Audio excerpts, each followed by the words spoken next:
Good morning, Professor Paul. Welcome to this interview. Thank you very much for taking the time to be with us today and also to reflect on your role as a leading figure, not only for the but also for our campus Brussels. As you know, our campus was founded 10 years ago. We have just celebrated our 10th anniversary. Of course, due to the ongoing pandemic, we were unable to celebrate it in style, but still we would like to take the time to think back of these 10 years. And so I would like to ask you, did you think back then, 10 years ago, that the campus would expand as much as it has today and that it would come to have this important role in policy? No, I think it was like many things we do at it was an experiment. But if you don't try, you never find out. And I think it turned out to be a good success and a great success for us to have this campus in Brussels because it really fits with our profile. The Campus Brussels team, as you know, consists at the moment of four employees. We have a policy officer, a communication and facilities manager, and 2 event officers. And the team, as you know, has been professionalizing over the years and acquiring new skills so as to cater as well as possible for the community needs. When we started, you for sure remember, we had also interns at the at the Campus Brussels. And I wonder whether you can share any memories with us from the time when interns were hired and how also they contributed to the growth of the campus. Yeah, well, that goes back to the early days of the campus because one reason we also wanted to have this campus as a embassy and as a place where our graduates can be, because a lot of them working in Brussels after they finish studies here. We also saw it as a good idea to offer the campus as a work experience in the Brussels context. Like we have, what we call academic workspace in the hospital, and why not also do it also for the European environment? And that was very successful because I believe every one of these interns got fantastic jobs afterwards in Europe and stay committed to the European organizations on many levels. So it was a wonderful also career opportunity for them. And it reflects a bit also the grassroots spirits of the campus. And of course, then later on, as you mentioned, with more volume and more professionalism, we also had to hire some permanent staff. But I think it's this mix of having also students involved as interns that generated to this specific and great atmosphere we have there. Thank you very much. And what do you think at the moment is really the strategic advantage for the of having a geographical presence in Brussels? No, I think, as you know, our new strategic program is called the European University of the Netherlands. We have so many European programs, both in research and education. Our graduates are really present in Brussels.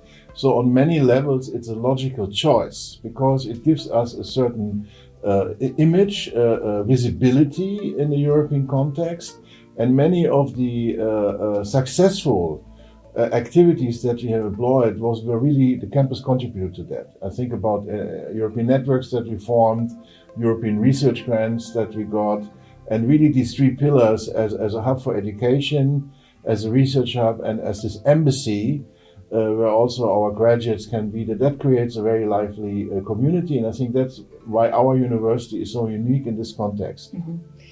You have mentioned already a number of Europe-related initiatives. How do you see the synergies with Campus Brussels? Well, I think this is something that the campus offers an added element to these European activities. And for example, master classes or students who can site visits there, because it's really a difference if you talk about European policy and European politics and European developments to do this in Brussels, where you have access to the Commission, to NGOs, where you can talk to the people who are in the European Parliament on site. It is very different than doing it at a distance. And so that I think is very important and creates an added benefit to many of the activities that are geared towards Europe that we have. The last 1.5 years have been very challenging for all of us at the community. The campus is no exception to that, as you know. We had a full lineup of events for the whole year 2020, and then in March 2020 we had to close our doors, and we are only now starting to welcome again the members of the community. We're very curious as to your thoughts of what will be the future of events in the campus and also out of the campus. Do you think that hybrid will be the new normal? Do you think we will return to fully offline events? Do you think we will keep on having online events? What can you tell us about how do you think events will look like? Yeah, I think, of course, I still refuse to call it the new normal. What is normal anymore? But I think the pandemic has, of course, affected our thinking all over the place in university, not only our university, in many institutions. So I think we have to adapt to that, and the campus has done that, for example, by installing more audiovisual equipment to have also online events. So my personal view on this, that the future is going to be hybrid. So you have, I think you still need to have a physical presence in Brussels, because that's easier to get people there. But I think you probably have to play around a bit more with having some people in the room, having some people online to create a new togetherness. That's the challenge that many of us face, but I still think it's a benefit to have the campus in Brussels and not in a virtual space, because that generates authenticity and also accessibility. And I think the mix between the two will be essential, so it's not a monoculture. Thank you. And swinging now from the future to the past, Professor Paul, what has been your most memorable experience at the campus?